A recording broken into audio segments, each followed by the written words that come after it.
David Seymour says we got too many ministers. Is he correct? Well, no, I think actually it's about delivery of that public service, and so I'm very comfortable with what the setup is, but I'm uncomfortable with the performance we're getting out of the public service, and I want more.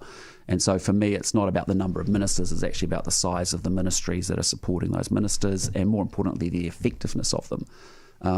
As I've said to you before, I think we're making some good progress. We talk the language of outcomes and results, and I meet with the CEs of the public service. We've obviously made quite a few changes in personnel and staff, and that's making a big difference when you get the right leader in the right department.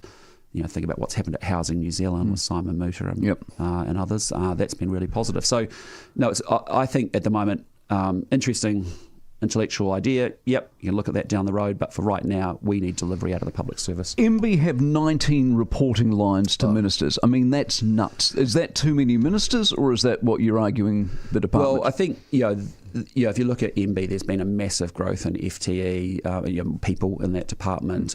There's been a lot of growth in some of the public service. We've just got to keep, pruning that back and also getting it very, very focused. Okay. And the only thing I'd say, Mike, on the public service is I think the big opportunity is in technology.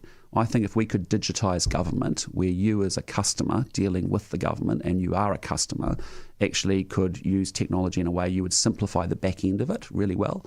And if you look at what's happened in places like Estonia and Singapore and the UAE, they know your mic and they know that you've got a number of kids, and you can do an AI sort of natural language query about what your entitlements might be versus going to a health website and education website. So we could backward engineer simplicity of the public service through technology. That's a mindset. I mean, Singapore also runs the country with a handful of ministers, and the Prime Minister's paid $2 million a year, and they're just a completely different country. They're a different mindset. That's a different setup. But Estonia is an MMP type environment like us. The UAE is obviously a different model.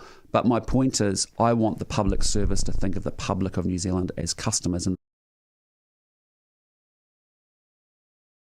with that, so we will spend $12 billion over the next 4 years. And the first budget announcement you'll see coming up this year. Well, I can tell you it does add up, and it's within our fiscal track.